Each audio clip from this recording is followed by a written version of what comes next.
Welcome everyone to the Upshur County Commission meeting for November 8, 2018. Welcome with a moment of silent meditation and prayer, followed by the pledge of allegiance. To the approval of the minutes for November 1st, 2018.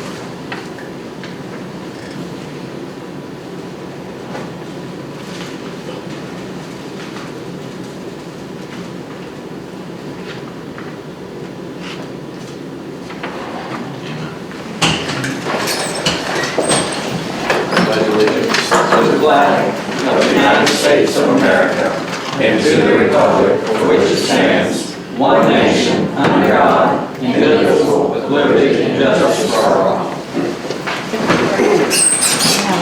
Welcome everyone.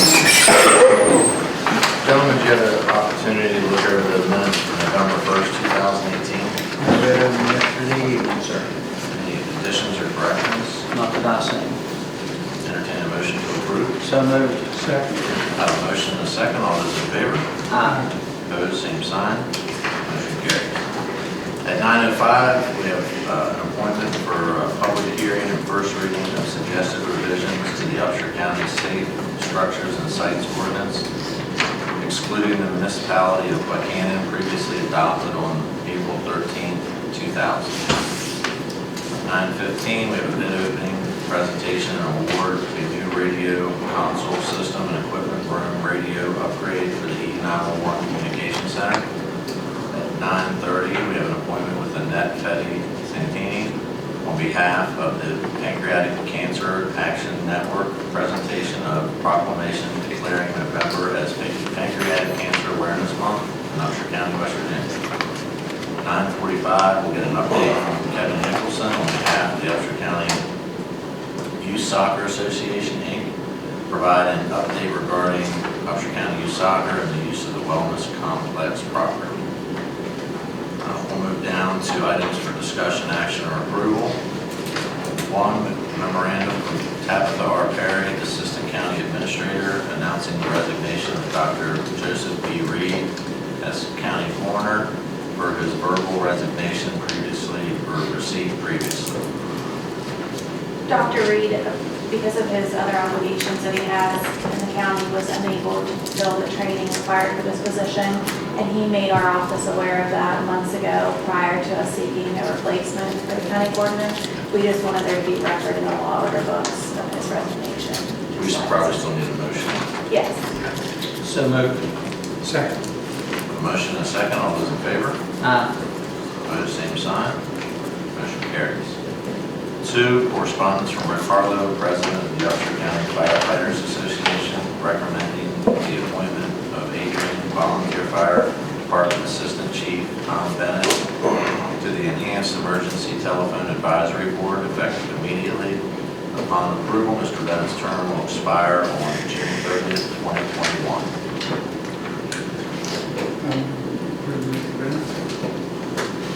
I'm going to vote nay on that. Reason being is we have a board. No names have been submitted to us at the ETAP board that I'm aware of. I do know that we have other members that's interested in that position. I think that should be voted on by the ETAP board and then submitted to the county commission. What's the normal procedure on that? It's a fire service provider representative. I believe in the past, the Firefighters Association has voted and submitted it to you. I don't know in other positions if it's gone to the ETAP board. The last time we've had that, we had Benny Nazelot sitting on that board up there. And then all of a sudden, a gentleman showed up there that wanted on the ETAP board.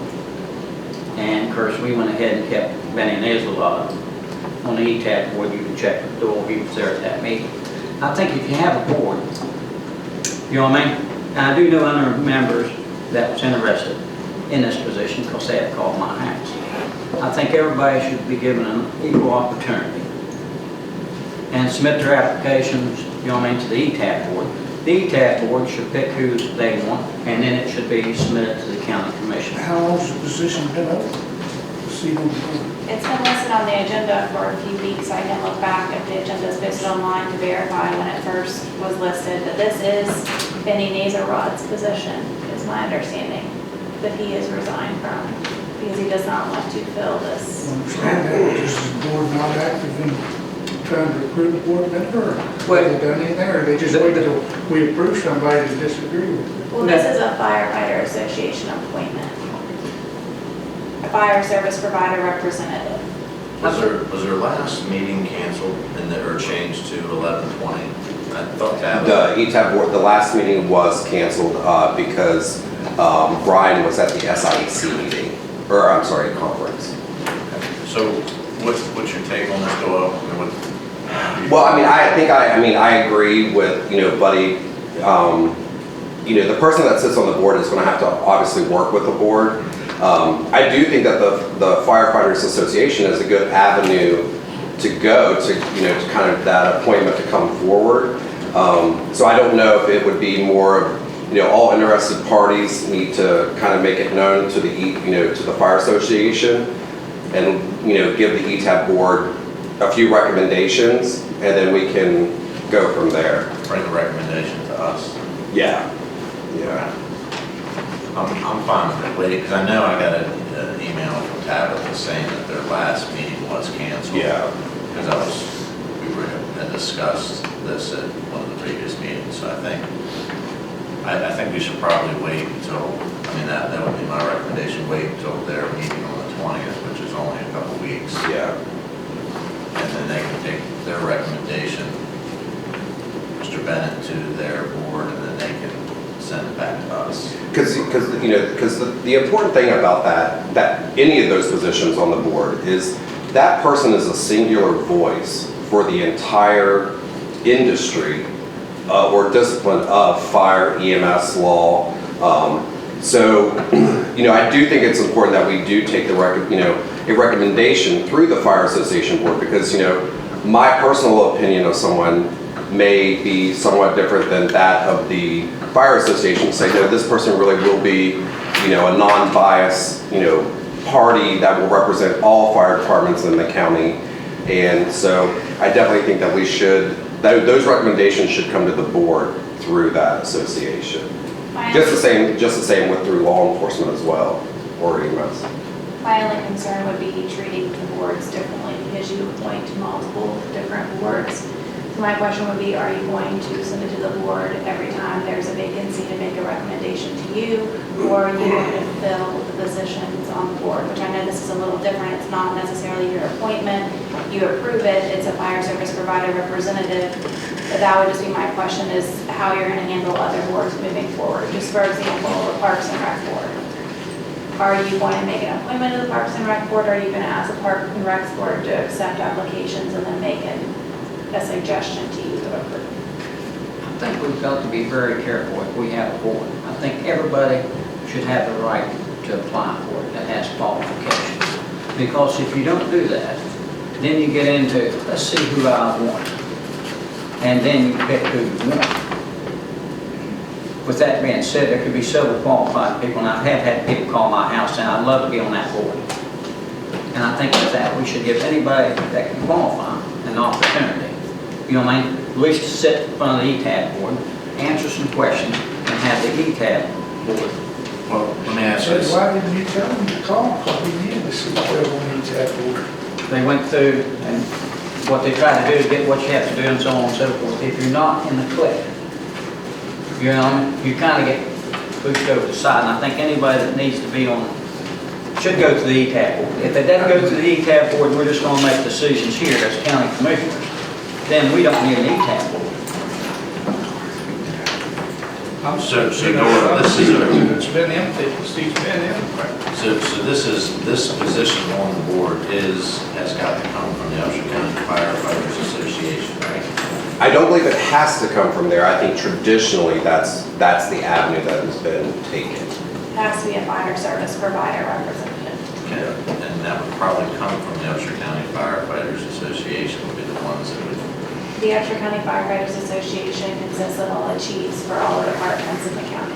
So the recommendation coming from, that's who they would recommend to go on. That's my understanding, yes. And so, And I'm thinking, Carrie, did it down at Hodgesville, when we went to that fire association, Yes. the chiefs association, you mentioned it to them that we had an opening in the ETAB to Rick Harlow. Not that I recall. Pretty sure. I just think there's several qualified people out here, and I do think that, the fire chief should have an input on who they would like to see. With that said, I think it still should go to the ETAP board, and anybody that is qualified, should be able to have a chance to at least appear in front of the ETAP board, and the ETAP board make that decision. I'll tell you what, I'll amend my motion, then I'll make a motion that the ETAP board bring us a list of next meeting to review with their choice. With that being said, you only have until a couple of weeks to do that. I think that it should be out there and let the fire chiefs, every fire department should know, and contact every fire chief. Anybody interested in this slot, please let the members know, do the proper thing, and submit the applications to ETAP board and have a hearing. But I don't know whether we can do that in 4 days. What do you think's the right amount of time?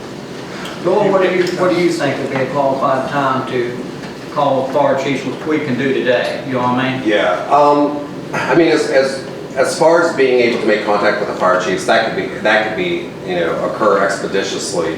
My concern is that if we push it out too far, we're getting into the holidays and then, the new year. So I would venture to say that no more than 2 weeks. Well, see, we're not going to meet next week, are we? Yeah, we meet next week. The letter, We don't meet the next 2 weeks after that. So if we can't do it within 7 days, it's almost going to be 3 weeks before yeah. we can do it. And if the ETAP board needs to have a special meeting, I sit on that board. I'm sure that if you contact the board members, we can do that. Interview anybody interested. I just like, of all the volunteers out here in the fire departments do an outstanding job. Absolutely an outstanding job, and we've got 7 great fire chiefs. I just think we should give the opportunity to any fire department member that qualifies to appear in front of the ETAP board if they're interested. so just some backup information. Tabitha spoke with Rodney Rawlinson, who's the chair of ETAP, on October 9th of 2018. He had not heard from Benny. The board has not met in a few months, and Rodney then recommended that Tabitha reach out to Rick Harlow. She sent a letter to him dated October 9th, stating that it was recently brought to our attention that Benny Nazelrod no longer wishes to serve on the Enhanced Emergency Telephone Advisory Board as a fire service provider representative. His term expired on June 30th, 2018. However, I received this message on October 4th, 2018 after reaching out to him previously on April 13th. Pursuant to West Virginia Code 2465, this appointment is for a 3-year term. It would be greatly appreciated if the Firefighters Association could make a representative recommendation to the commission. So then that was presented to the Firefighters Association, which all the chiefs attend at their next meeting, which is when they voted to send this letter to you. See, that's where I think that they are the ones that are responsible for appointing members, sending someone to, if that is their recommendation, then I think we have the recommendation from the fire chiefs. I don't think that's stated correct to you, Sam. The reason I'm saying that is I've had a fire chief contact my house and said that he would like to sit on that board. Okay, I didn't know that. No, I'm just stating, so there is other people that's even the fire chiefs that Did would he like to sit on express that board. his interest at the meeting? And I think this is just, well, I'm not going to get into it. I just think we should give an opportunity to anybody that wants to sit on that slot. And just because you may not be liked by this person or that person, I think the ETAP board should pick out whoever shows up, and the ETAP board should submit it. Just my thought, because that's what the ETAP board's there for, I think. Do you understand, Doyle, what my question is? Yeah. If the So, recommendations in following your train of thought is that, it was brought forth to the Fire Association to allow everyone to know that there is a vacancy, with the idea that those fire chiefs, A, had the opportunity to speak up and say that they wanted to sit on the ETAP board, or B, go back to their agencies and inform that there's a vacancy and that anyone that wanted to apply for that said vacancy should speak up and make their requests known. And so, in theory, then what you're saying is that they've done that and that they've made their recommendation through that process. And I'm only assuming that because of the letter. Yeah. Yeah, Yeah. I see your point, that he didn't have the opportunity to apply. And I think that we need to check, because I think we're gonna find it totally different than We what want to, would just. I'm amazed. I just think that we need to send a letter to all the fire chiefs saying, look, here's a slot open. If anybody's interested, here's what you need to do. And that way, everybody that belongs to all the 7 fire departments. So is the ETAB going to send that letter out? Well, we can send it out as, If you're going to do the picking, you should send the letters out so you know that the people communicated with that you want to communicate with. and we could do that. We could have Dole, you know what I mean, to contact the fire chiefs and say, hey, if anybody's interested, this came up, you need to let the ECAP board know. Submit your name and so on and so forth. It'll be set up at our next meeting, which may be a special meeting, if anybody's interested. If nobody's interested, I don't have a thing against Mr. Bennett, you know what I mean? Absolutely not. I just know there's other people that's interested in it, I feel sure, and we need to give them the opportunity. How do we know they didn't have the opportunity at the last meeting, and they didn't make the decision on Mr. Bennett? My only concern is it's a firefighters, or it's a fire service representative, not an ETAB board representative. I'll go out and all in here and ask this question. When the next health department board representative comes up a vacancy, are you going to allow the health department board to make a recommendation for you as to who to appoint, or are you going to make the appointment? No, I agree, like, that's what as I read this, I feel like they've already done their due diligence to find their appointment. I know you've received a phone call, but and that's their board, that's their association, and I feel like they've made their recommendation. Well, the only problem is with that being said, if I'm fire chief and I want to make a recommendation, recommend Doyle be on it. I pointed to him, fire chief, this is who we want. Is that the best slot? Or is that hand-picked? You know what I mean? And this is who I want, because I think he will best serve me and do what I want to and what I want through the board. I'm just saying we need to make it open. Perhaps Transparency. maybe a solution, not in the immediate, would be, making a strong suggestion to the Fire Association Board that upon the next vacancy or appointment that we want a roll call, where all members of the association get a vote and we get a tally to make sure that there's equal representation. Because that's the significance of that position, is that this is a representative that will represent all fire departments. And so if we have an indication or even the beginning of a thought that these people are being hand selected and that the voice of the fire association isn't going to be represented, then going through the democratic process of a vote of all members would probably be the best way to handle that. I don't know. That's just. They would have to have a quorum of members in order to Right, have the that's vote kind of on up the to appointment them. anyway, Yeah, is my only, it's like any board that I'm on. I mean, we receive minutes and an agenda, and then you go to the meeting, and as long as you have a quorum, you conduct business. Yeah. And then if you vote, you have a quorum, you make those decisions. Those are decisions that the board has made, and that as it appears, that's what's been handed to us, and this is a recommendation. Now, going forward, I can see changing it, but I don't want to go back to a board. Sure, right. And tell them, you need to change your decision because we're not happy with your process. No, right, yeah. I don't think we're telling the board they need to change their opinion. I'm just saying if we're giving all firefighters here in Upshur County should have an equal opportunity to apply for a slot on the ETAB board. Now, with that said, I know the firefighters, you know what I mean, has an association here. But it's the same as Doyle and I was sitting on the ETAB board. Remember, there was a fire department member sitting there saying, oh no, they want me to come up here because they think I would be better to fill the slot. We had a board member at that time, Benny Nazelon, and as a commission, we kept that. Now, we could have said, wait a minute, this is coming from the Fire Association. You're going, I just think everybody should have an opportunity. I've got no problem with the Fire Association picking a pick, but if you got other people out there that wants a slot, I think the ETAB board should make a decision. No, wait a minute. If this is the Fire Association's representative on the ETAB board, the Fire Association should make the pick. And I think they And have. the recommendation, that's exactly right. I'm looking back on the previous agendas.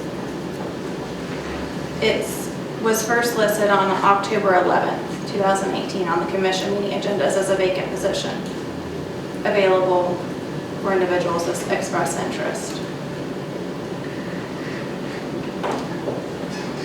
So is it a position that is specifically appointed by the Upshur County Fire Association? It's a fire service provider representative that has historically been recommended by the Upshur County Firefighters Association because that is the group that consists of every fire chief for every department in the county.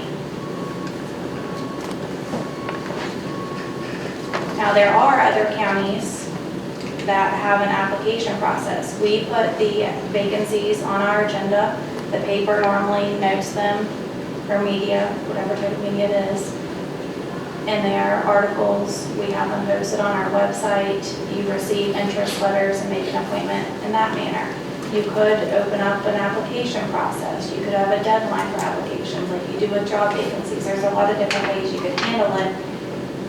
I just don't want to set a precedence after a recommendation's already been made without making them aware of that beforehand. And I want you to follow the same procedure for every board that you have. If you're going to utilize this procedure for ETAB, I think you need to follow that for all of your boards that you make appointments to. And I think on the ETAB board, if I'm right, we have done a lot of decisions on who was hired and who's not, who sits on, and you know, I mean, that's why we got an ETAB board. If in fact that we're not gonna make any decisions or whatever, then the board should be done away with and just have Doyle put his recommendations on who he wants to hire and the fire chiefs, you know what I mean, make them recommendations, and there's no need to have an ETAB board. I think you're misunderstanding. I'm not saying that I disagree with the ETAB board having any vote on what their authority is, but I don't, in my opinion, the ETAB board does not appoint its own board members. That's the county commission that's tasked with that. I understand that, and I understand that it's our total decision. You know what I mean? If these two commissioners want to go ahead and approve that, that's fine. I can't because I have had a member of the fire department said that he would like to fill this slot. You know what I mean? And Did he express his interest? he did, absolutely 100%. To them. I think they knew of it and they went around because they didn't want him, because he might not be in the clique. If you're not in the clique here, you know, your name doesn't get submitted. So the only name we get is from people who's in the clique. And I think we need to represent every member of the fire department. We have all good members out here and 7 outstanding fire chiefs that absolutely do the best for the citizens of Upshur County. I think we should give every one of them a chance. If they want to be on that board, to represent the fire departments, they should have that opportunity.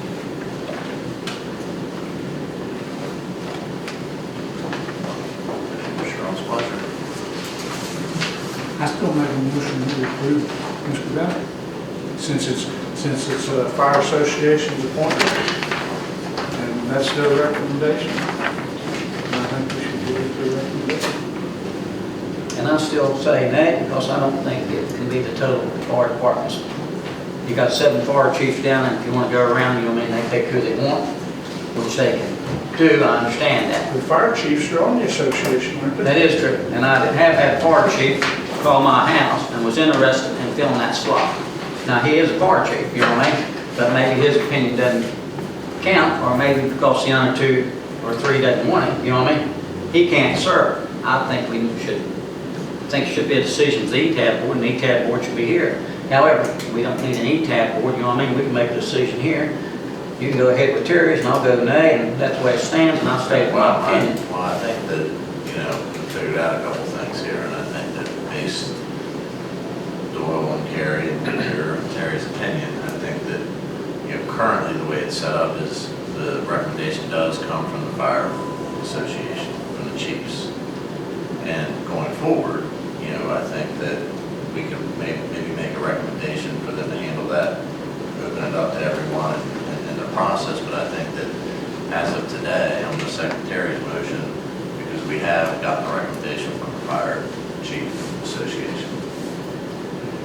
We have a motion and a second. All those in favor? Aye. Aye. Opposed? Me, 100%. Motion carries.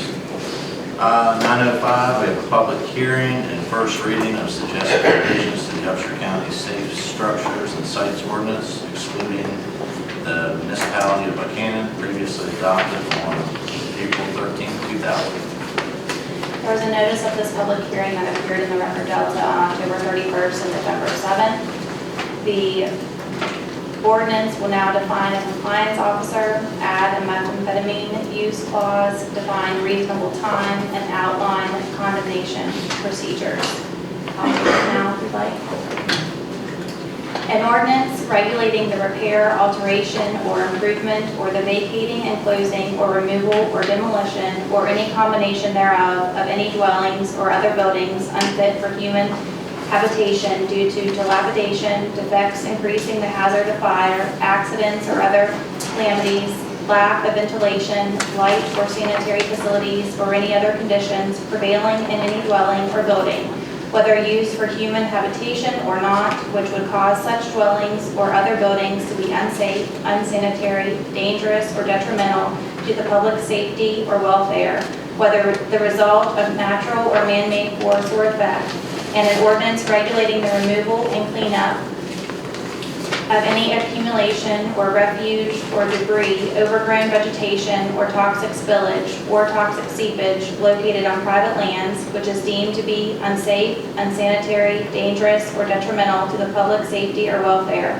whether the result of natural or man-made force or effect, and an ordinance designating an enforcement agency and fair and equitable rules or procedures and standards to guide the enforcement agency and its agents in conducting investigations hereunder, and an ordinance providing for fair and equitable rules or procedures for instituting and conducting hearings in such matters before the county commission, and the burden of proof to be met by the enforcement agency in the presentation of its evidence and the findings of fact, conclusions of law and order, which may be made by the county commission, and an ordinance providing for various remedies for failure of the property owner or owners to comply with the orders of the county commission, and an ordinance providing for an appeal of the decisions and orders of the county commission to the circuit court, and an ordinance providing for the county commission to enforce its orders by contracts with independent contractors to make the orders, repairs, alterations, improvements, demolitions, removal, or cleanup, and an ordinance providing for the enforcement of county commission orders and contracts in circuit court, subjecting the property in question to a lien for the amount of the contractor's cost in carrying out the commission's orders and contract, together with any daily civil monetary penalty imposed, court costs and reasonable attorney fees, and for the sale of the subject property to satisfy this lien. Now you know what type of bill is in here today. Now, this is not a new ordinance, this is just an amendment to the old safe site structure ordinance. Yes. We need to vote on that.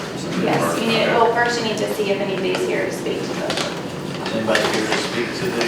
I'm against it. I don't know what the old ordinance had, but we're out in the country. What does it matter if we have overgrown vegetation or a barn's falling down? Are you going to go to each house and inspect each house? Because the way I'm reading it, if we have... If we get a complaint, then we inspect it. Yes. There's an investigative form that must be completed. So if your neighbor doesn't like you and decides to report against you, then you come and inspect and you go with that neighbor. I'm just saying, we're out in the country. What does it matter? It doesn't matter a whole lot if you're the one that has the junk cars and everything piled around your house and 50 feet over, you have a neighbor that keeps their yard mowed and everything, that does matter. I mean, you're talking about snakes and rats and everything. We even have... Well, the way I'm understanding is you're talking about everything, whether our grass is cut. I mean, what if we're 100 feet off the road, or, you know, some people are way back. You got farmers. I understand that. I had to, excuse me, Van, for interrupting. Now, you say that person that keeps his yard nice, mowed and everything, now, that's his right. And this person, that maybe he got 2 or 3 junk cars there, maybe he don't have $1 million in his checking account or anything, that he can get rid of all this stuff or have it transferred, because it costs a heck of a lot of money for contractors, including houses. Now, this is a situation where the state of West Virginia, we have had pretty good life. But you know, I spent a year in a combat zone fighting communism. And this is about what this is boiling down to, because now, if this house comes, her house comes and gets investigated, she can't afford to have it removed, then you're going to contact a contractor to have it done, and then you're going to put a lien on her property because she couldn't pay for it. Now, like I said, some of us don't have $100 million floating out our ears. And I don't think that's right. And furthermore, if this law is going to come into effect, it should be put out to the vote for Upshur County people to vote on it. And when these laws are passed, excuse me, I'm not finished. When these laws are passed, it should pertain to the whole county. Okay? Why do we separate the city from the county? We don't separate, but the city separates herself. Well, they should be allowed to do that. I mean, they're in the county. That you're gonna have to talk to the state of West Virginia about. Yeah, I'm talking to the county commission right Yeah, but now we can't do any- we because can't- they have more power than I do, because I'm just I a understand. paying West Virginia citizen. I understand that, but you've got to understand, the laws are set by West Virginia. And if West Virginia Yeah. says that the county, the city operates separately from the county, then we can't do anything about it. That has to be done in Charleston. Now, ma'am, I'm sorry I interrupted you, but if you want to... That's okay. Now, you're saying this law will be passed. This law's already been passed. What, Yeah, see? 2002 or something like that, Karen? Why wasn't it put up to vote to it for the I people? don't know, I can't answer Well, that. it was an ordinance. It's an ordinance. For Upshur County? Yeah, this ordinance has already been passed. We're just cleaning it up a little bit. It was passed 18 years ago. When was that ordinance passed? It was passed April 13th, 2000. They're defining a compliance officer, adding a methamphetamine use clause, defining reasonable time, and outlining condemnation procedures. I Okay. have a copy here that you Yeah. can see what's been added. Yeah, no one's looking to come out. We're not sending a building inspector out trying to tell you how to handle your property or your business. It's just that someone has a place, for example, that would have, you know, several mobile homes or a house where the roof is caving in and it becomes a danger, and you can tell, I mean, there comes a point in time that even DNR, you know, the state laws come into effect prior to even what we would do. I mean, there's certain things out there already in place, including this ordinance, for the last 18 and a half years. You know, this is just a kind of a few adjustments that she has spoke to that are being made to it. It's nothing that hasn't already been in place. And as far as like the city has very, very strict, you know, compared to the county. Yes, sir. Whenever, how many people was for this whenever you fellas talked to them about this? My understanding, you're supposed to go out and talk to the people, ain't you? How many people told you they wanted it passed or was against it? We weren't here. It was passed before we were commissioned. Yeah. It was passed back in 2002. 2000. 2000. Well, you got- Then why are you bringing this up now? We're just cleaning it up because there were some things that weren't clear in it. In other words, you could leave it as it is if you want to. You could, yes. Well, then why not leave it as it is? For example, we have a compliance officer and the current ordinance refers to a county engineer, which. Now, you're going to hire people, waste taxpayers' dollars according to the way I understood it in the paper. No, we're not going to hire anybody. That's the adjustment. Who's gonna hire the enforcement agency? The- Now, they're not gonna do it for nothing. He's already an employee of the county that, yeah, he already works here. The Safe Site Constructions Board is actually the enforcement agency. The maintenance department director is the investigative officer. Now, let me go back here a little bit. You said this has already been passed. In their procedures, you're supposed to have 3 readings of it before it is passed. Have you had 3 readings of it? This is the first reading. For this amendment, Well, how- that was back in 2000 when it was passed originally. Was there 3 readings on it before? Yes. How come it's just now surfacing that, I mean, most of the people up Upshur County don't even know about it. And most of the people don't have papers to read this stuff. I don't get a paper because I can't afford one. I can't afford the price of it. Why didn't you put it out in the value guide for everybody? I think you all have a real good point here. Every single one of you. The reason there is a safe structure, and some of you don't know about this, but there has been holes in the ground where kids could fall in, where kids next to, and the county took it upon themselves, to contact the owners for safety reasons for the kids. I don't think this county commission, I hope not, this county commission is going to come out and go, hey, your barn's falling in. I mean, it's set up to protect other people. And I agree with you. I don't want anybody coming to my farm in Hinkleville telling me that I need to paint my barn or whatever. They don't pay the taxes there. It is my property, and I should have some say. And I agree with you when other people want to tell me what I can do and what I can't do with my property. I pay taxes on it. But with that being said, there is places here in the county that needs to be cleaned up because they are a hazard. You know what I mean? And I understand that people can't afford it. Good point you Well, make. I want to bring something else up too. This is not necessarily it, but as far as this goes, if the person can't afford to have that house tore down and can't afford to pay for it, and then when that contractor comes in and does it, then he's liable to have a lien put on him, and he could lose his property that he spent 15, 20 years of paying for, and all of a sudden you can take it away from him. That's not right. It doesn't. That could happen, Troy. You know it as well as I I do. understand it could Once happen. it's in the thing. As sitting here as county commissioner, I have worked with every citizen where they went out and made a complaint with. We have gave people extended time to clean it up, and like you say, we deal with several people that can't afford to clean it up, because it's not like I'll go ahead and have somebody clean it up and I'll just write a check. I understand a lot of people is living on a fixed income, and it's just barely, surviving. And I understand, I think you all have a good point.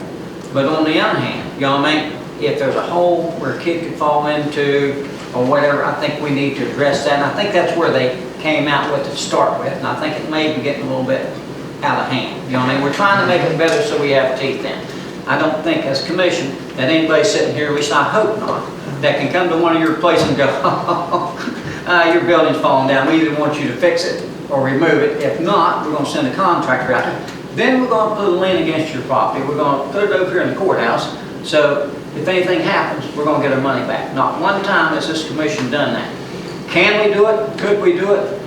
We could, but I don't think it's right. I don't think the others two is. We're just trying to put a little more teeth in this. You know what I mean? See, I've only had a couple come before me. I've been here for almost 2 years, and all of them, some folks have had different circumstances where, maybe they were having some medical issues and whatnot, and we just work with them and just give them time. And as long as they're showing progress and straightening things up, it's no problem. They get to a certain point, we clear them, we take them off, and they're good to go. I mean, there's never been anything, like no one's gonna come up and say, hey, you need to trim your grass and paint the side of your house or your barn or anything like that. I mean, that's not what this is about. This is for pieces of property that I don't think any of you all out there would want them beside you. I mean, If you choose to do that, though, you can, can't you? I'm sorry? If you choose to do that, though, you can, can't you?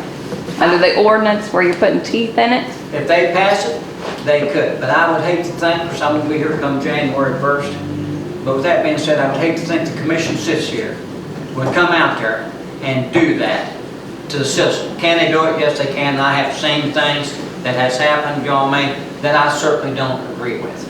And I don't think they should happen. Can I say something? Sure. I think, and I understand where you guys are coming from as well, but I think that one thing that we do have to consider, Yes, in part of the ordinance, they're talking about how high your grass is in a fallen down barn. But let me assure you, working in emergency services, if there was a meth house at the next house over and your grandkids were coming over, the byproduct of, and we all know that meth is a very serious problem in this county, the hazards that poses not only to first responders, to the land, to the water source, is something that they need to have teeth to go over to either get that cleaned up and to mitigate hazards in this county. I understand it's not just about, a fallen down barn or grass, but there are certain things that occur in this county. If a house is manufacturing meth, the biohazard of that property is seems like a lifetime. I know down in Cabell County, if a house is found manufacturing or producing meth, that house has to be immediately torn down, and that property cannot be sold for a period of at least 20 years because of the byproduct of manufacturing methamphetamine. And that manufacturing of methamphetamine is occurring in Upshur County right now today. That's all I have to say about that. There's a Well, that don't solution necessarily to have to be that. old houses, does it? That could be new ones and all along the way. Absolutely. Absolutely. And I think you're on a different page than these people are. Yeah, but as part of this reading, one of the amendments is specifically addressing the manufacturing of methamphetamine. I understand these people here that's sitting in here today, that's worried about this commission telling them they need to clean up a vehicle in their yard that they can't have moved, or a barn that they don't use anymore that isn't picture perfect, comes in and needs to be tore down. If not, we're gonna take it and put a lien against their pocket and have it tore down. But nothing like that has come before us. And what about no trespassing signs? So what, if somebody comes in with somebody's land and you got no trespassing sign and they fall down, then what? Or they fall on your property or on the, You know, you can sue somebody over anything. And that's a shame today, but it is true, you know what I mean? They can sue you over anything, there's not a thing you can do about it. And that should be changed too, but it's just funny the way the law is. And I understand where you're coming from, Larry, I understand all your point, and I understand all these people here, because the people here that's worked their whole life, and I've seen several people that work all their life for their farms, their buildings and stuff. They live on a fixed income. They've only got so much money, and they really don't want somebody to come knock on them. You need to clean that up. And this ordinance has been in effect, like we were saying, for 18 years. I don't think any of you here have anything to worry about. I mean, it's not going to change. It just is being updated with the language that's it. And it's really only to protect you all. I think that if you were in some of the situations where some of the stuff that has come before us and you saw the photos and whatnot, and their land was adjoining yours, you would be happy that they were in the process of cleaning it up. I mean, I think that you would be happy that there was this ordinance in place in order to make their place, get it back to par. It doesn't get it back to perfect, it just gets it back to where it's safe and respected. Troy knows I've been through that. Don't you, Troy? Having a But, neighbor. Oh, yes. having a neighbor, yeah. Yes, I understand what he's been through, and he has a pretty nice place. Right, so, I mean, that's the thing, is, it's not, the ordinance is not, we're not trying to tell you all to trim your grass or paint your barns. It's I'm a just- little bit from the old school, like this gentleman said about meth houses. Maybe we should put a little bit more punishment on those people who do that, instead of slapping them on the wrist and turning them loose and slapping them a $50,000 fine on them. I mean, they got money running out their ears because they've just been selling so many drugs. Maybe we should put them out here on the road mapping up rocks. With that being said, the last few years I worked in law enforcement, I would take people to jail that was arrested on felonies and stuff. And now you got a society that doesn't care. To stay in jail is like being home. 3 square meals a day, TV, medicine, everything, it's like home. Because I've absolutely taken several people over there saying, I don't care, I'll get out one of these days. It's like I said, I'm from the old school, bread and water, 8 hours a day out there and happing up. Oh, you can't do that anymore. That'd be a violation. Yes, Dennis. Maybe it's time we start thinking a little bit instead of, And most of us here sits and sees laws passed today and you got it. well, I've been in this state 72 years. And things I'm saying that this whole United States is going down the tubes. Larry, we've got one right now that we've been working with for probably a year. Yeah. And I made the statement here probably 6 months ago. I said, hey, he doesn't have the money to clean it up. So the state's bringing in a container for us. Yeah. And they're going for him to fill up. And this is garbage bags. Yeah. And he's got neighbors within 40 feet of his house. Yeah. And for him to put in, and then the state's going to pay to have it done. So, you know, we're not after anybody, we're just trying to address, I mean, Well, if someone would file something, I mean, obviously, like I said earlier, it's definitely here to protect the citizens. It's not to pick on the citizens. I'm just expressing my personal feelings and things that I've seen throughout the years I've been in this world. And if anybody that's sitting in here can absolutely stand up today and say, we're better off today than we was a year ago, I would like for them to please stand up and address the commission. Because as county commission, I see it getting worse every year. That's a fact, it is, it's worse every year. And I agree with you all. Yes, Dennis. I would like to point out a piece of information you many people probably don't know. Most churches have volunteer groups. My church does, and we have been out in the county 2 or 3 times volunteering and cleaning up somebody's yard or house or of that nature, you know. So if you need volunteers to help you clean up or do something, ask a church or ask 2 or 3 churches. You're going to get volunteers. That's my point. Thank you. Thank you, Dennis. Yeah, but you know, most people don't like to ask you for help. Yeah. That's the last thing they want to do.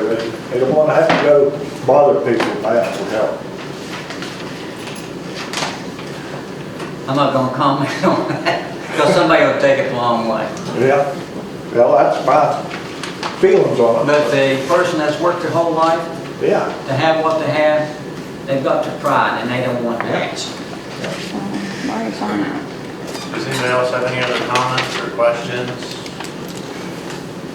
Well, as far as, you know, people having to clean it up, maybe the state or the county should start appropriating some funds to help people out. If you tell them they need to clean it up, maybe they could help a little bit on the financial situation. That's a good idea, We've man. talked about doing, you know, I mean, this state's got plenty of money. well, yeah, the state, but I don't know if they're going to get us. But Lots of luck with that. But we've, you know, Kath talked to Carrie before, and we've talked about possibly doing like a grant program through the county. You know, you can set aside some funds, and that way if you run into someone that just does, some people just don't have the means. They don't have the money, and if they're elderly and they don't have any children that help them, I mean, there's situations where folks, their hands are tied to handle this. And if we could put together possibly like a little grant program where they could, you know, fill out for the grant, and then that could help fund the cleaning up of the property. But like Terry said, you know, we've worked with, and Buddy, we've worked with so many different people, and never once have we said, okay, you're done, it's over. We just continue, as long as they show improvement, we try to give them different opportunities. The DEP dropped off the dumpster at this gentleman's house here recently. I mean, in that property, dramatic improvement, and I can guarantee that if that property or some of these other properties were right next door to you all would be in here saying thank you for helping me out, because you would not want to live next door. And that's what this ordinance is here for. It's not, you know, to hurt the citizens, it's to protect the citizens. And I think that, I know sometimes when you read things, it doesn't seem as clear cut. And it looks like there is a lot of rules, and maybe it seemed new, but this is something that's been around for a long time, and it's something that I think that would be beneficial. Yes, ma'am. How do you work the lien if you get lien put on the property? We've never had to do a lien as far as I know. We've never had to do a lien. In 18 years, everybody is, I mean, it's something that, hopefully it never comes to that. Hopefully it would never come to that. We've dealt with since, I've only been on the commission for 2 years, but we've had several cases come through where you're looking at the beginning photos thinking, man, this is gonna take forever. And it's just a lot of stuff, but people, we give them extensions and extensions as long as they're showing improvement. And everybody thus far has shown improvement. We've had different situations where a gentleman had to have eye surgery, so he obviously was down for quite a while. And, but we gave him an extension, came back, and they bring us updated photos where we can compare where it started and how it kind of transitions. And as long as they're showing improvement, we're okay with it. Once it gets to a certain point, you close the case, you move on.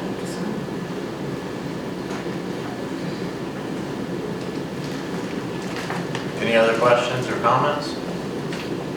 I'm just gonna say I'm against the revision. And that's another thing. There's no way that you can keep the new revisions out if it's already gone, right? We're just talking to her hat, right? I'm sorry, say again. I say, we're just talking to her hat. It's already pretty well passed, hasn't it? Well, the ordinance has been, But I mean the new teeth. no, this is the first reading.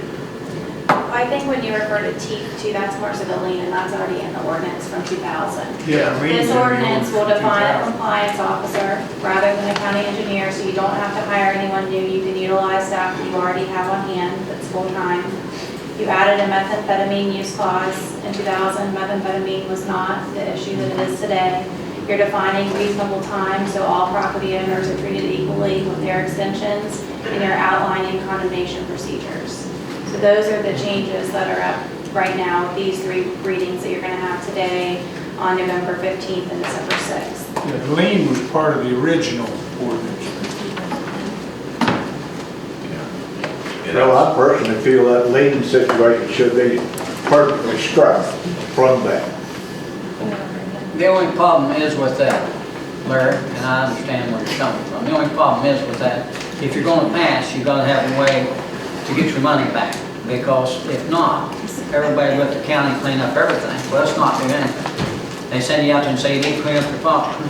Why would I do that? Because if I don't, the county's going to come out here, tear down the barn, tear down the house, and let the county, you know what I mean? So that's the reason, and with that being said, I've been here for almost 6 years.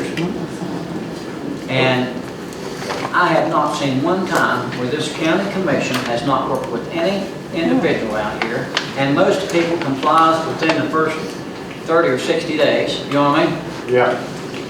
And some of them, if they can't comply because they're sick or they're not able or don't have anybody, this county commission has given extension time and time again. Because we don't want to do it, and we certainly do not want to put a lien on somebody's property, at least I don't, period. No, like I said, we've been working with the one gentleman. I'm gonna hold you to that, Troy. I'm a short timer, just letting you know. That's the procedure that's outlined in Chapter 7 of the West Virginia Code that regulates county commission's authority. And 713FF is the code that refers to the safe site structures ordinance. What? 713FF. Any other comments or questions? Okay, gentlemen, you've heard the reading. Entertain a motion. I make a motion to approve. A motion, is there a second? I'm gonna have 3 readings before it passes, correct? Oh, yeah, this is just first reading. I'll go ahead and second it. I can't say I go on to the next one. I'd like to see a few more people input on that, because I do know where they're coming from, and I'm certainly glad they took time out of their busy schedule to come in here today and point out their views, because y'all have some good views, and I'm like where sometimes, you know what I mean? Putting new regulations is not the best. If I'd have had time to get some more property owners out in the county here, I'd have had them here. But there'll be another meeting. I didn't realize this until yesterday. There'll be another meeting, Larry, and I'll hold you to saying you here again Okay. to have one. I can do that if it's not during deer season. All right, look forward to it. There's a reading on November 15th is the next, and then December 6th. Now, I got a doctor's appointment at VA November the 15th. Can't make it. December 6th is the next after that. Now, 6. on the What 6th, day it is- says what you're gonna day do is- the adoption. They cannot make any changes on the 6th, that's correct, but it is the third and final reading, What Oh, day is okay. December the 6th on? Thursday. Thursday? All of those will be Thursday morning.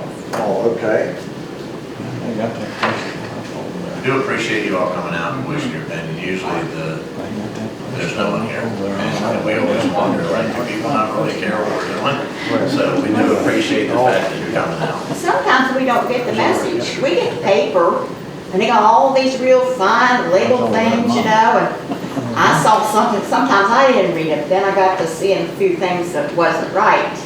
So I've been reading it with a magnifying glass. But I mean, you need to get it out where people can read it. I talked to different people, they seen the paper, they didn't read those little fine prints. I mean, you need something bigger. I've noticed the print's getting finer and finer all the It time. is. And if you don't have a big magnifying glass, your eyes don't work very good, you can't see it. And it is nice, like Sam said, it is nice to see people here that is concerned what's going on. And will come in here and voice their opinion, because usually there's nobody here except us and the papers, you know what I mean? It is nice to see some people come in here with their views, which I can assure you will take into consideration, at least I will, you know what I mean? And I think the other two commissioners will too. Because sitting here, we have not put a lien on a piece of property in this county since I've been here. Have we worked with everybody here? Yes, we have. Now, with that being said, could that change? It could be, you know what I mean? But I think it would be a change if we had a person here that couldn't afford to clean it up. That we'd go there and tear a barn down and pay somebody a lot of money to tear it down and go over and put a lien on their property. So if they ever go to sell the property or pass it on to the grandkids or whatever, you know what I mean? If they ever go to sell it, the lien's got to be paid off. I don't think that's the intentions of this. Hope not. And I promise you, we'll look into put some money aside. I think that's a good idea.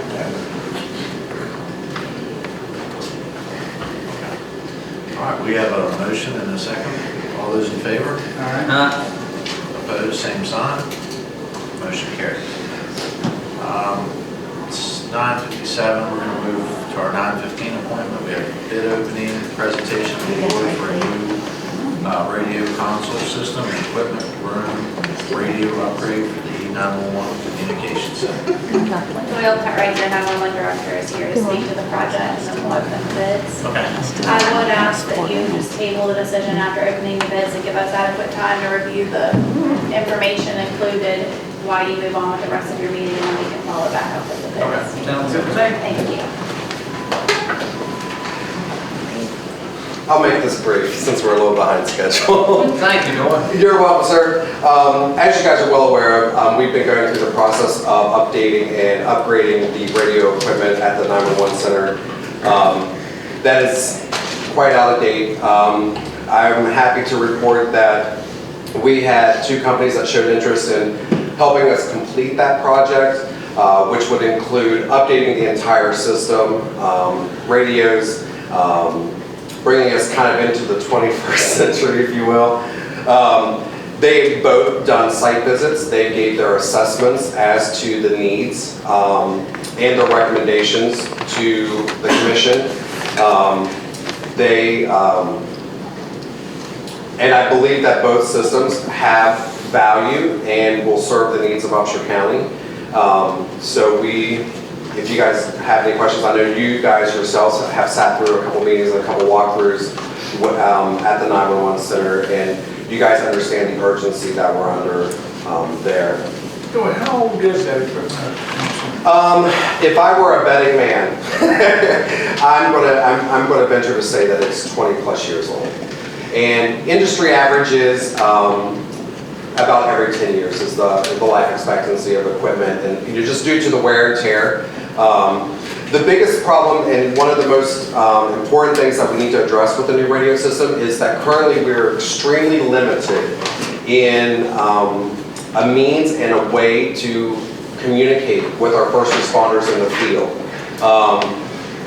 Simple example of that is we received a grant and we were able to purchase radios that are encrypted, which prevent scanner land, if you will, from hearing the operations of law enforcement officers. This is a huge officer safety issue. There are officers killed every day in the field because people are knowing their location and being ambushed and things of that nature. However, my current radio system does not allow me to talk to them on that encrypted radio channel. Both new radio systems that are being proposed will give us that capability. You know, something as simple for fire service. You know, right now we're very limited on the means in which we can communicate with fire service as far as setting up multiple commands. If there were two major incidents going on simultaneously in the county, that is a huge issue for the fire service because right now they have only one means of communicating with 911. Primarily, that's through their dispatch channel. They also use that as their ground command channel. So if we have a big fire out in Selbyville, everyone's talking on one channel. If we have another fire inside, if Taco Bell catches on fire, they're all talking on the same channel. That is a huge fire officer safety issue. We need to be able to separate those two incidents and be able to give personalized direct communication with them. So, but with that being said, I guess we'll open up the bids. I think you guys are well aware of the scope of the project, but if you have any questions, I'll entertain. Don't have any questions? No, I'm good, I've been there. Thank you, guys. As Doyle noted, you have received 2 bids by the deadline of yesterday at 4 o'clock. The first is from Aircom, also known as Staley.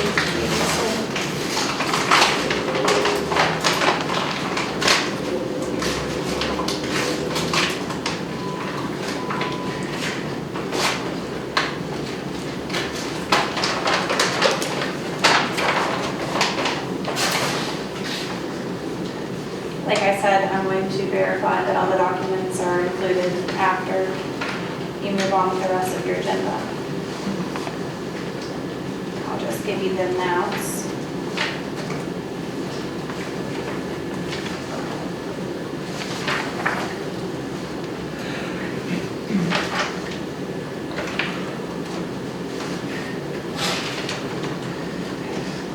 So this would be for the Motorola system.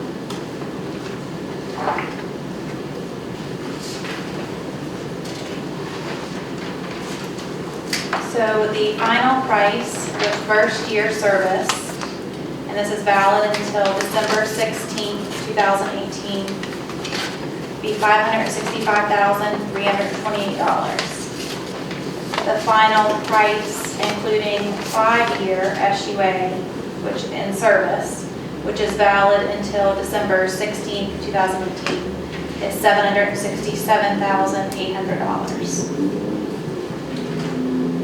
Eric, did you want to explain to them the different services? Well, Do you have a second? Well, I think they sat through a majority of the meetings and, went through the different levels. Obviously, the first year is the equipment plus the first year service. So that's the 565. And then the second is the 700 and some for the 5 years. So that includes the first year, the second, third, and fourth, and fifth year of service with Motorola, which the vendor would be, obviously this is the Motorola bid. We would be the vendor installing the equipment through as a Motorola representative. I think you guys, there was a lot going on there. Do you guys have any detailed questions? With that, I know there was probably a lot thrown at you during that time frame for those.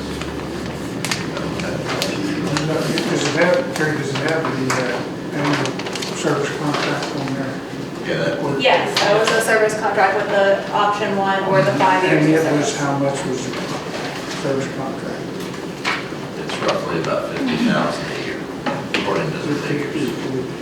So the service for year 2 is $30,708 and the SUA is $70,128, so it totals right below 50. Okay. Year 3 service is $32,243, SUA is $17,128. Year 4 service is $33,855, SUA is $17,128. Year 5 service is $35,548, and SUA is $17,128. And in years, so the total for years 2 through 5, $132,355 for service and $70,177 for SUA, totaling $202,472, which is added to the $565,328 to give you the $767,800. And in the meantime, between now and when you consider the bids, I'll make copies of these prices for you so you can have those as well. Yeah, that's a complete radio upgrade. That's, the radio to come with the positions and all the equipment in the back room we have. So there's, I don't know if I should go into it. There's 16 some channels that we dedicate that can talk to their system from each person, can control that from there. We did that. That was an added part to it that we talked to Doyle about, because as Motorola, we felt obligated for if the county was putting X amount of dollars into this system for the 4 seated positions that they have, and you don't go update the backroom equipment, it doesn't make sense to us, and that we wouldn't want to do something like that to come back in a year, because a lot of that equipment in the back room is end of life service per Motorola, either 2018 or 2019, December 31st respectively. There's some other equipment in there as well, but it wouldn't be right by Motorola and Veracom's feelings to say, we can sell this system, that 565, cheaper by removing those 16 positions or 16 radios in the back room. But I don't want to come face you 3 or 2, whoever replaces Troy in a year from now saying, this is no longer serviceable, and if something goes wrong, I don't want to have that conversation with the county and be in that position. So we recommend that you replace all of it. So that obviously there's probably going to be a price difference there for that matter. Can you explain the K-Core component versus the Siren Network connection? Yeah, so obviously you guys forgot, but the residents don't understand it. So this is a standalone system from the state of West Virginia's West Virginia Siren Network, which is interoperable through the majority of the state. This position gives, if something goes wrong with the state Siren Network, Upshur County will not be affected. They still talk on their radio, still talk to still operational, so there's no hindrance to the county or to the residents here of their safety and security. Even with that being said, this has the ability to go towards work with the state Siren Network, and if something does fail in the state siren world, you still can fall back to what we call fail soft to work independently for this county to take care of the citizens of this county. So there's added value to that as well. And with that, if you do tie into the state, I guess I've thrown a lot here to you. Some of those SUAs, they're removed, because then at that point you're tied to the state. So in the equipment that we have in the proposal is needed for that anyways. So that would be part of it. The only thing you would need is have that point connectivity from the 911 to Collinsville tower to have access to that.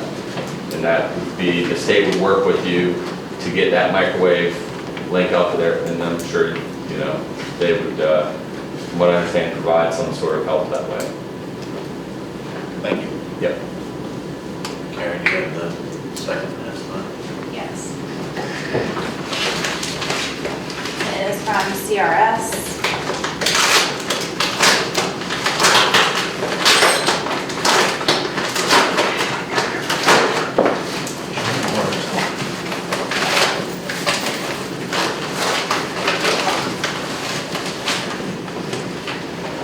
And their product is Mindshare.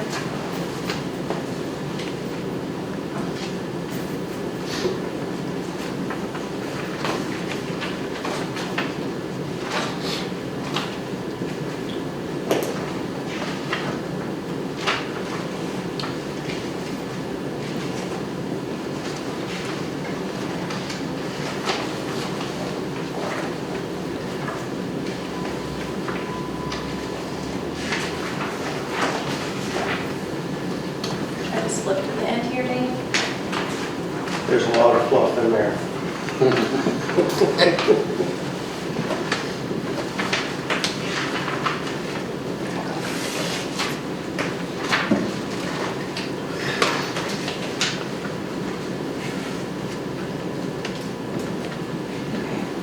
Their proposal is in the amount of $143,967.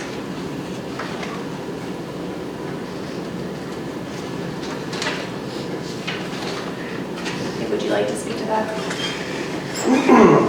I'd just like to say, we examined the back room equipment. We as well opted to replace everything in the back room with new Tier 2 or Tier 1 radios in the back room.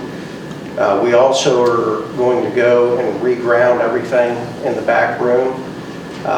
We just, upon immediate inspection, your current systems aren't up to the codes that really are truly in place today. So we're going to go the extra mile and go ahead and reground everything. Everything gets updated in the back room and new antennas as needed. And we did carefully examine what you have in place now. So that everything we proposed will give you totally operational and give you some far needed updated system, and as you can see at a far less cost, and still have the cutting edge technology that you need, and we're happy to be able to provide that for you. Now, does that include the first year maintenance? I see here, Mindshare radio consoles and all equipment proposed come with a 1-year parts and labor warranty. That is Maintenance correct. agreements are available for $19,975 on all equipment quoted. That is correct. So the 19,000 will be year 2, 3, 4, 5. Exactly. And that covers all parts, labor, and 24/7 coverage. Would you table this until we can move through the rest of the agenda items? Since we're running behind schedule today, Doyle and I can review this and come back to you this morning. Yeah. Yes, that's fine. I'll entertain a motion to table. So moved. Second. Motion and a second, all those in favor? Opposed, same sign. Motion carries. We have a proclamation for pancreatic cancer action, or from the Pancreatic Cancer Action Network. Patty, are you sitting in for? Yeah, she had a meeting with 5 of us. Okay. Would you like to read the proclamation? Thank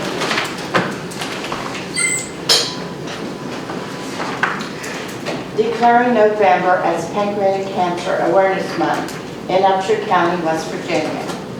Whereas in 2018, an estimated 55,440 people will be diagnosed with pancreatic cancer in the United States, and 44,330 will die from this disease. Whereas pancreatic cancer is one of the deadliest cancers, it is currently the 3rd leading cause of cancer death in the United States, and it is projected to become the 2nd leading cause around 2020. Whereas pancreatic cancer is the only major cancer with a 5-year relative survival rate in the single digits at just 9%. Whereas when symptoms of pancreatic cancer present themselves, it is generally in later stages, and 73% of pancreatic cancer patients die within the first year of their diagnosis, while 91% of pancreatic cancer patients die within the first 5 years, whereas approximately 295 deaths will occur in West Virginia in 2018, including 12 in Upshur County. Whereas pancreatic cancer is the 7th most common cause of cancer-related death across the world. Whereas with overall cancer incidence and cancer death rates are declining, the incidence of pancreatic cancer and death rate for pancreatic cancer patients have been increasing. The number of new pancreatic cancer patients has been increasing. The number of the number of new pancreatic cancer cases in the United States has been projected to increase by 55% between now and 2030. Whereas the good health and well-being of residents of Upshur County are enhanced as a direct result of increased awareness about the symptoms and risk factors of pancreatic cancer and research into early detection, causes, and effective treatments therefore be it resolved that the Upshur County Commission designate November as Pancreatic Cancer Awareness Month in Upshur County. Thank you, Patty. Thank you, Patty. Just have Jim's picture on your badge. My nephew died at the age of 38 with pancreatic cancer. And he had his appendix taken out, and he had his gallbladder taken out. And finally, one of the doctors sent him for a PET scan, and that's where they found it. And he had probably within a year to live after that. 38 years old. Thank you. Thank you. Would you like to come up and get a picture? Sure. I'll entertain a motion to approve. So moved. Second. A motion and a second, all those in favor? Opposed, same sign.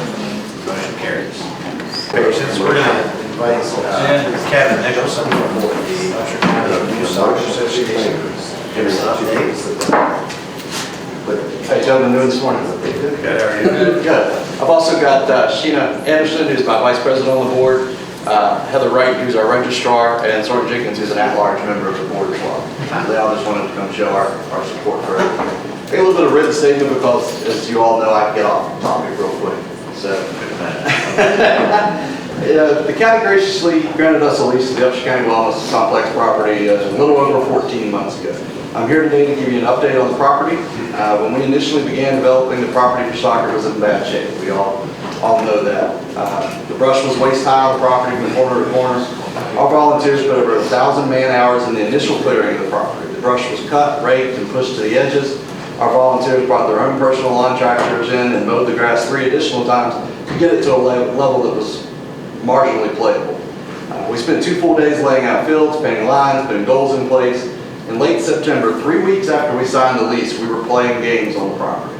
And you guys got to witness that and come out and see that. For the first time in many years, the children of Upshur County were utilizing property that had not been available before. My simple promise to the commission when we asked for the lease is that we would maintain, improve, and use the resources we have been granted. We fulfilled and exceeded our promise. One of the first things we did this fall was to put up a sign formally recognizing the property as the Upshur County Wellness Complex. This was done with volunteer labor and at our cost. We wanted to do this as a symbolic gesture of our commitment to Upshur County. Fast forward to present day, we continue to maintain and improve the property. We purchased a mower in the spring of 2018, and our volunteers mow the property on a weekly basis. Our players utilize these fields 7 days a week during the season. On any evening, you can drive out there and see 100 or more players, parents, and spectators playing on the ground. On Sunday, 14 separate teams play games on these fields. Between players, coaches, and spectators, over 300 people can be seen on this property on any given Sunday afternoon. We're truly grateful the county has given us the opportunity to use this property. Resources are scarce, so when we are granted a chance, we jump at it. Our volunteers, sponsors, and donors make this possible. There have been many obstacles along the way, from vandalism to Mother Nature in the form of the wettest fall that we've ever experienced, but we have persevered through all of this. I'm here today to update you on the progress. However, I also want to discuss collaboration in continuing to develop this property. My board and I have a long-term and short-term goals for this property. We do not merely want to develop this property for soccer, but for the county as a whole. After all, this is the Upshur County Wellness Complex. In short term, and we've discussed some of these plans already, in short term, we need to develop better parking. I've been quoted a cost of around $12,000 to apply rock from the current parking lot as it sets all the way down to where we built the sign. This will provide the amount of parking needed to accommodate all the people in the property at any given time. This will include a small piece of culvert pipe as well to provide a second entrance and exit. Once the parking area is developed, it will allow us to restrict parking on the access road that goes down to the building, which was never designed to carry all the wear and tear that it has. Right now we got people parking all up and down it because there's nowhere to park. I'm requesting funds from the county in whatever amount that may be able to contribute. We were able to contribute approximately half the cost, $6,000, but if there's any additional costs, we will fundraise towards that as any remaining amount. Second, to the parking area, I hope to develop a walking trail around the perimeter of the property. The trail will be available to anyone in the community at any time. Anyone from our various walking and running groups, athletic groups, cross-country teams, to any citizens looking for a safe place to exercise, be able to utilize this trail. I believe this is part of the mission of the wellness complex. The first step to this trail is finishing brush hogging and clearing the remaining part of the property. We have so far been unable to secure anyone with the equipment to do this. We are willing to contribute to help defray the cost. If anyone would be able to do this, I'm looking for concrete suggestions on how we proceed. We'll circle back to these 3 points, but long term, we must do something about the drainage on the south end of the property. Approximately 4 acres of the south end of the property are unusable because it does not drain. We have commissioned through the county an aerial elevation mapping of the property. Sean Tucker, our treasurer, was pursuing an abatement plan because of a serious illness has not been able to complete it. We are looking for suggestions and resources to put this plan together for the long term. With significant input needed once the plan is developed. We will need assistance in gathering the needed permits and finding the labor necessary for what will be a large undertaking. Whenever we're able to start this phase of the project, we will also need the county's help in providing utilities out there. There should be sewer available as well as power from the main grid. This will all need to be completed in a comprehensive plan. We're a nonprofit organization. We operate on sponsorships, donations, and fundraising. The registration fees we charge to participate barely cover the actual cost of running the league. They do not afford us any funds to help for the future. This fall alone, our league raised over $14,000 through sponsorships, which Sam, thank you, you're one of our sponsors. A t-shirt fundraiser, which Christy put together and helped us with. Paint parties, and also a sportsman raffle, which Sheriff Kaufman actually won the grand prize. So we have numerous other fundraisers planned in the coming year. We've also developed a really great relationship with Dominion and the Atlantic Coast Pipeline. They volunteered to repair the damage from the vandalism, and they donated over 100 pounds of grass seed to our play so that we could reseed our playing areas, which our volunteers accomplished last Sunday. They hope to work with us more once they secure permission to use their equipment on our property. If this is accomplished, I will work with the commission in the city to obtain the proper permission and permits. Basically, they're looking at helping us fix the road, our access road, not the state road part, out to our building. Come in and roll it, re-rock it, and things like that. So they've been, the ACP has been amazing. Mike Hauser has been amazing to work with over there. Gary has helped us substantially with that as well. We do not come before the commission looking for a handout. We're coming here for a continued partnership in developing the complex, not just for soccer, but for all the citizens of Upshur County. I appreciate your time and thoughtful consideration of our request. Yeah, you're doing a good job out there. I mean, it's not, I know this past fall, I mean, just because I'm involved with athletics as well, and it was just tough to work around with all the large amount of rainfall that we would get at one time, which would make the fields almost unplayable for days. I did talk to Jay Holland, because that property sits within the city limits, and he's kind of a soccer guy, so I think he understands the fact that, you know, the property out there, I mean, there's just a certain portion of it that drains okay. I wouldn't even say it drains well, it drains okay. But I think that's who we maybe contact and just find out the order of operation on how to get to the end, like what needs to happen, and maybe even what's acceptable, you know, as far as being able to grade it all, which I doubt you can, but you may be able to. And then, you know, how's Sean? How's he doing? He's doing better. He was released to the family house, and then he had to go back into the hospital for about a month, and now he's back over at the family house now. So he's recovered. I think it's just as mentally frustrating to him as anything, because he's kind of a guy that love to just get out and do stuff.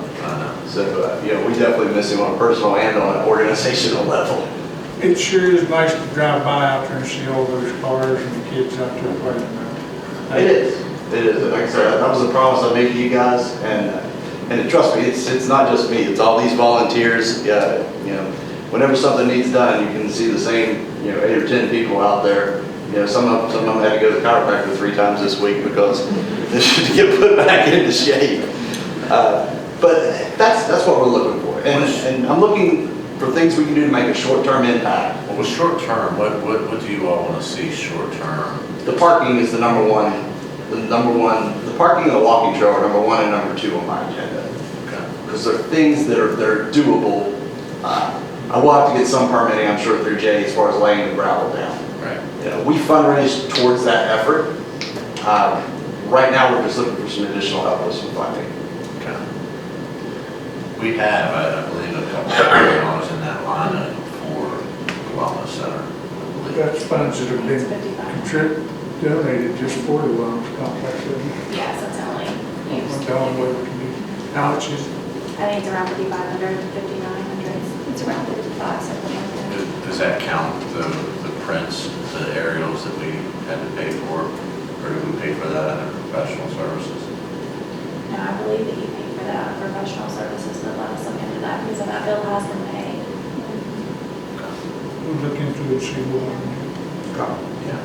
Secondary is, and I know we talked out there that day, and of course it hasn't stopped raining since then.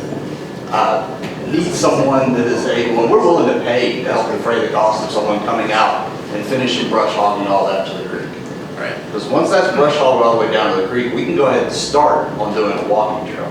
That's something else I'll talk to Mike with ACP about, they're interested in doing, because my thought on doing the walking trail was, we get somebody to donate the time and effort, and we name it after them, you know, whether in memorial or, you know, in honor of, or you know, if anyone wants to do it, then let them go and let them do it. But the first obstacle to that is getting it cleared off. And that helped, the parents enjoy that. I went to Glendale on Sunday for a game, and you know, you go over there, and then everybody just takes off and starts walking. And once that's done, you know, Dominion has done a really good job of helping schools build playgrounds. I'd like to get a little playground facility out there as well. So younger brothers and sisters, while the older brothers are playing, brothers and sisters are playing soccer, can be down there, you know, in a playground area. But I'd say, you know, there's a ton of things we want to do out there. Why I'm approaching you today is let you know what we've done. Say, hey, the next step, I think concrete that we've talked about decided as a parking area is a big deal to get that situated. Are you working today, Kevin?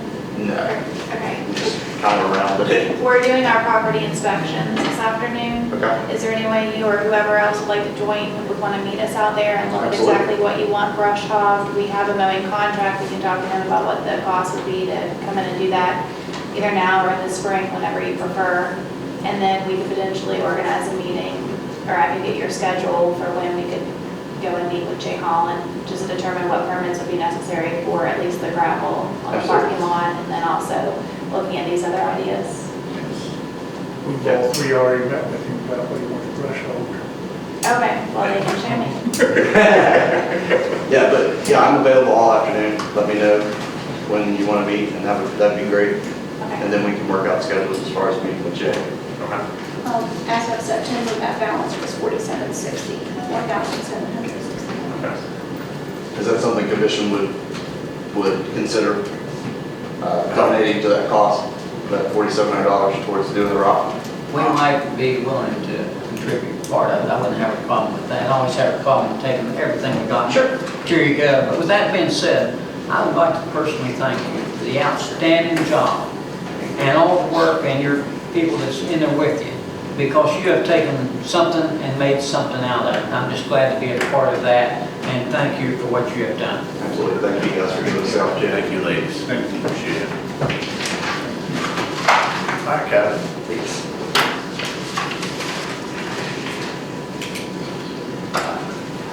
Terry, did you and Doyle have an opportunity to? No, Do you have time? no, we haven't started. No, but-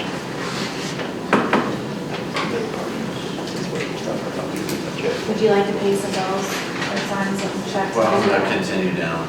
I just have a little bit left on the agenda here. Okay, we're going to move on to free information. Certain items may require discussion, action, and by the commission. One, notice to the Board of Education regarding the number of sets of Republican and Democrat workers for January 19, 2019 special school levy election. Sure. Do they have to take care of finding those workers? It actually goes to the executive committees, but working with the executive committee, as I was out visiting on Tuesday, everyone that was working on Tuesday, pretty much except a few, agreed to go ahead and work for the Board of Education. Okay. So I submitted those names to them also yesterday, just as, so that it could get done, because we're sort of short on days and stuff. Okay, good. And you are going to use the new machines? The Board of Education will be discussing that on Tuesday. The 13th, I believe that's their meeting. So there are a couple things that they knew that they had to discuss. Number one was if they were going to use the new machines or if they were going to go with paper. And if they're going to go with paper, then they have to select a vendor to print the ballots. So I told them that's critical. They've got to be getting that done because we've already, October 27th, we could start accepting absentee ballot applications. So, Right. so Yeah, it's not that far off. no, it'll be here before we know it. So, and depending upon what they decide to do with using the equipment, we may have to have training off-site again. So I don't know, using the event center worked really well, but Andy also thought that we could maybe use the Public safety. public safety complex and it wouldn't be a fee there. So Okay. we'll see how that pans out. But I'll let you guys know, because it's going to be a very short training period because you're looking at all through the holidays. So, It's only 2.5 months away, not even that really. yeah.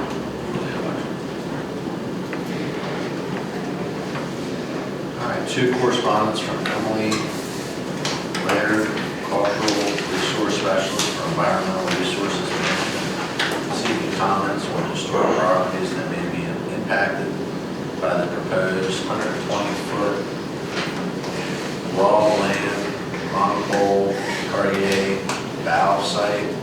The reference site is north of the intersection of the Adrian Abbott Gould and 10 Mile Creek, Thomasville. We need to gather some more information on this before you're ready to act on it. I spoke with Terry David this morning. The maps that they've included as attachments have some errors. And also she has a building permit for a valve, but she doesn't have a building permit for a monopole.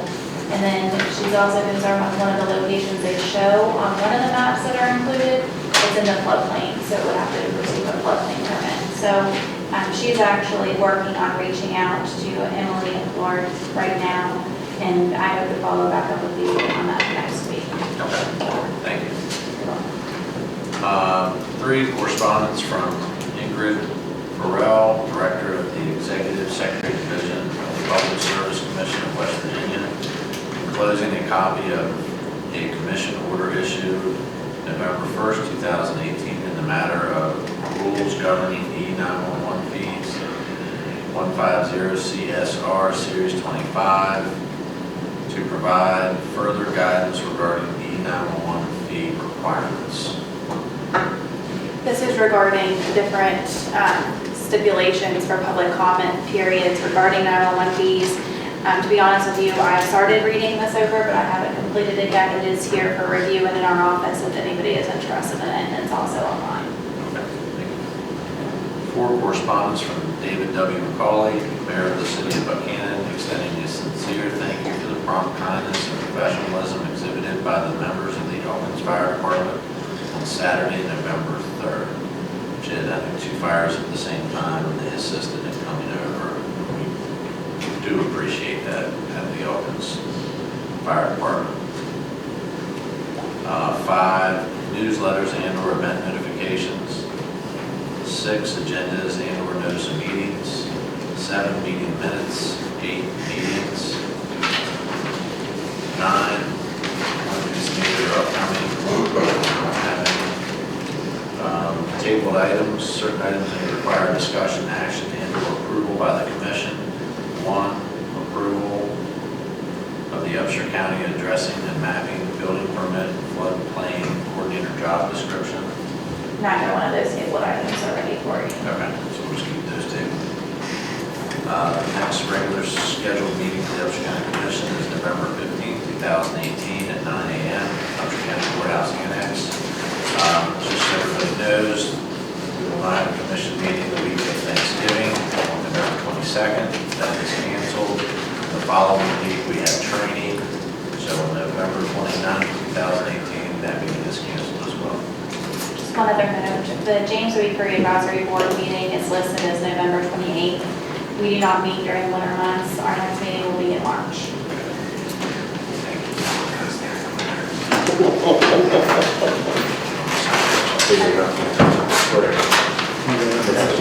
I just had a question. He was asking me about the amount of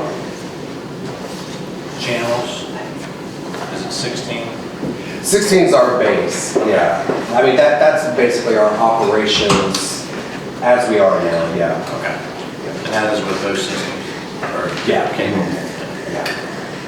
Yeah, whenever they conducted their walkthroughs, they both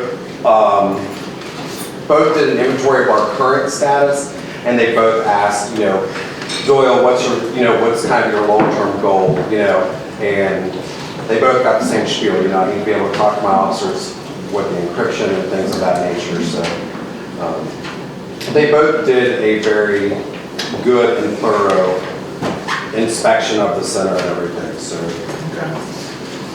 So everything is in order here, and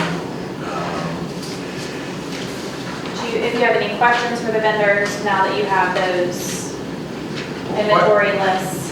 yeah, probably my questions are probably more towards Doyle, since you're our person that we rely on, is being able to understand everything to this Hellenius list. And I mean, how do you feel the systems being compared to each other versus price?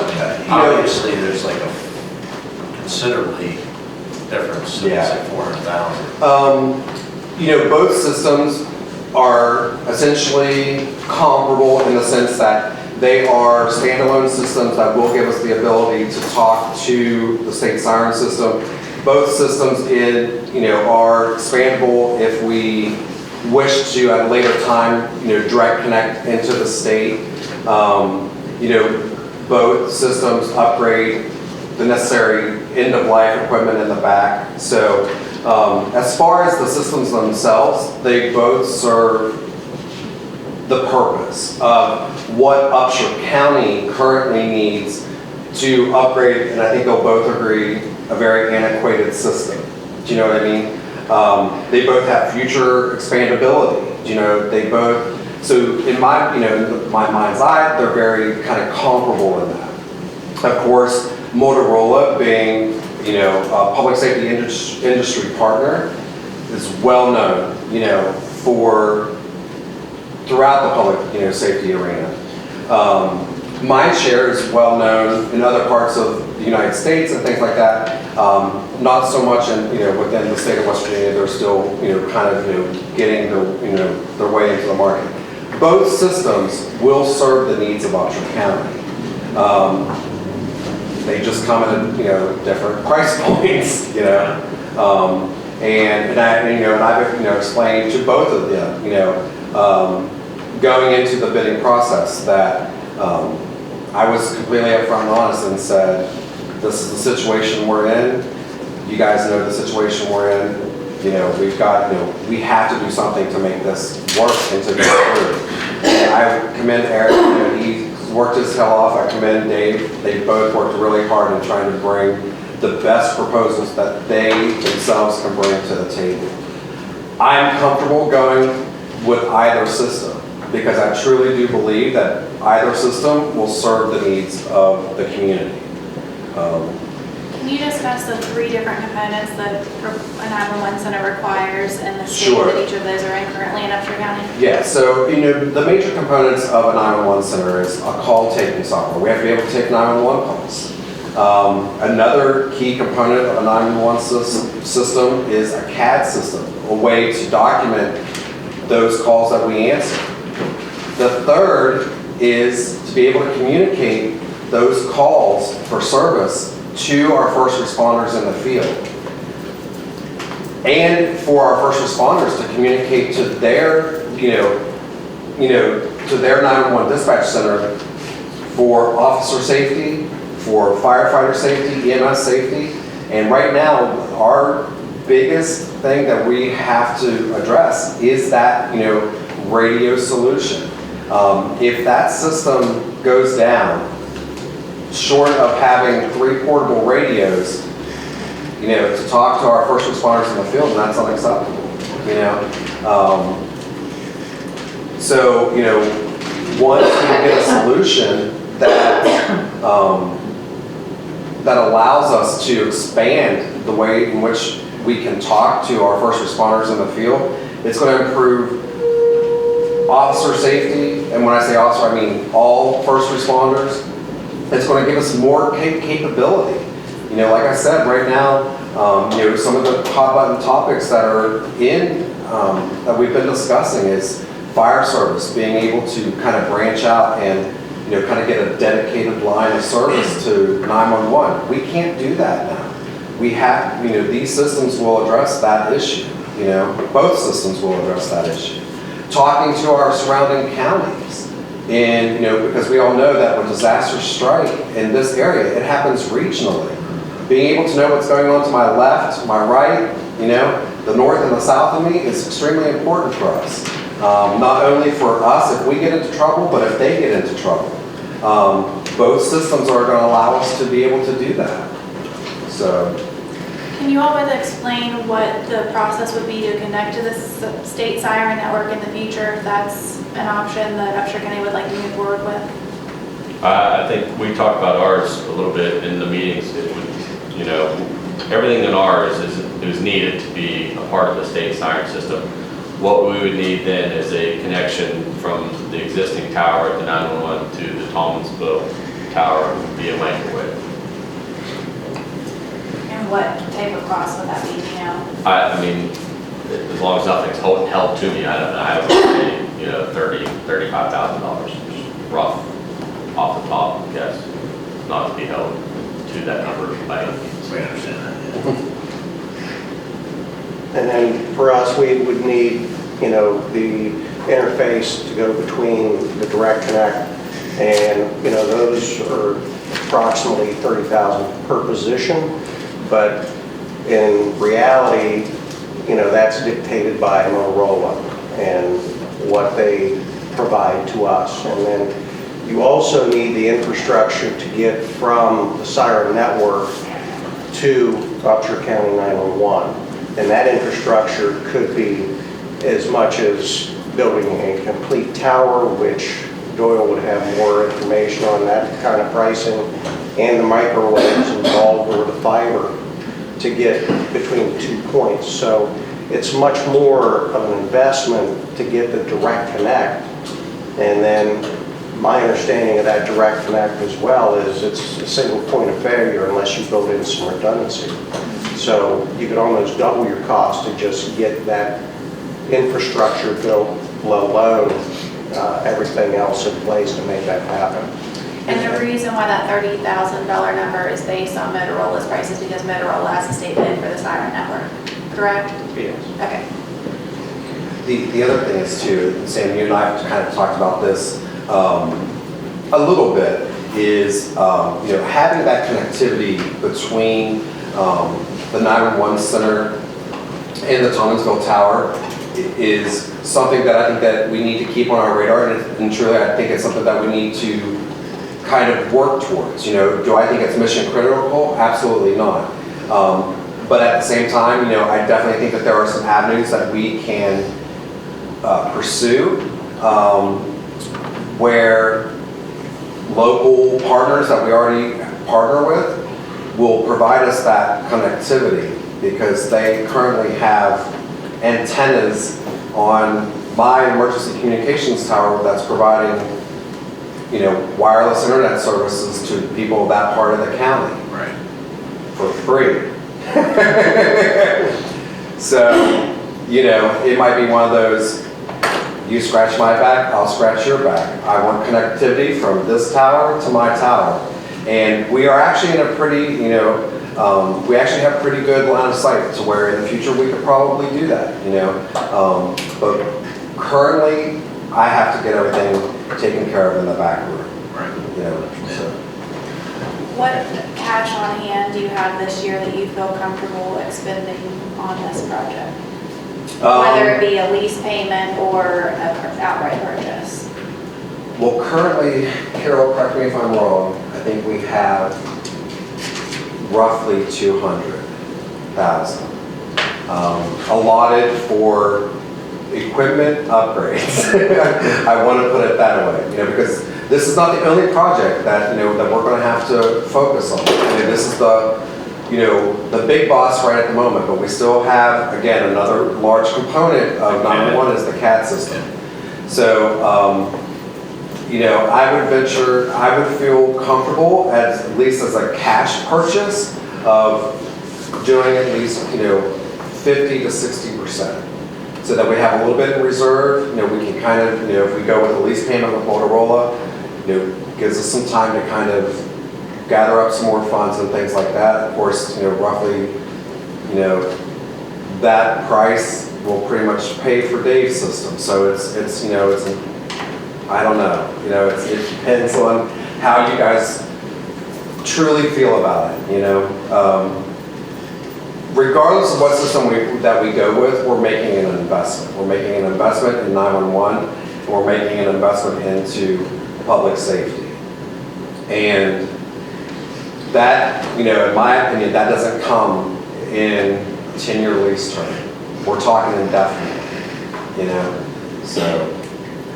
And I think that both of you guys would agree with that as well. I mean, that's how we have to look at it. Yes, it's a lot of money, either way we go, but we have to make the investment into public safety. Gentlemen, do you all have any questions? I just have one question, which will make my mind up on which way I go. Will both systems do exactly what you need to have done? Yes, both systems will ultimately serve the goal and the function of what Upshur County needs in communicating. With that being said, and I know Motorola's been here for years, they do an outstanding job, but sitting here as a county commissioner, I've got to worry about the funds, even though I'm going out, I still want to make sure that we have funds here for whoever's coming in and the commission down the year. So it would be my thought that we go with Dave, because he's $400,000 less than Motorola, which does become an item down the road, John. CRS, Yes. I'll second that motion. Okay, so that was a motion, buddy? Yes. Second. Okay, we have a motion and a second. Is there any other discussion? I'd just like to thank Motorola for all the time they spent in trying to do that, and I understand that sometimes, you've got a price you got to work with. We certainly appreciate your time, coming in here, meet with the county commission. And I love Motorola products. It's just that when you're talking $400,000, I've got to think about the finances for this county. Understood. I truly don't believe it may not be apples to apples. I could provide a different product that would be very, very priced the same. But again, I don't think it's a mission critical product for the county. I put a similar type of scenario into a command bus or actually a hospital, not per se a 911 center. And that's why we went with the MC7500Es, because it's made for a 911 center. And we feel that it's better suited from our position. Again, obviously I'm afraid to have times the cost of Dave's stuff. It's pretty much, that's obvious that we're more expensive. We're never going to be the cheapest. And Motorola's, I would say, probably proud to say that, I don't know, maybe not. But, we're always going to recommend what we think is the best solution. Obviously, it may come at a higher price tag, but we think that's the best overall solution in general. And they really are known for their quality of the product. And I would say, as far as being well-known and so on and so forth, you probably, I can't say it because I don't know, you probably definitely have the best product. But with that being said, you got to go with what you think you can afford. I understand that. To do that, and that's why I made the motion, to go, because it was a money thing. It wasn't anything else. You got a great product. And I don't think anybody would say that's not true, but I will also say that I am utmost 110% sure that this product is everything it's meant to be for public safety. So, Thank you both. Yeah, I'm not saying this is a public safety, I'm just saying ours is built for a 911 center. you know. Thank both of you, especially the time and stuff that you put into that and meeting with us at 911 center and going over everything. I do appreciate it. Motion. Yep, okay, we have a motion and a second. All those in favor? Uh, Opposed, same sign. Motion carries.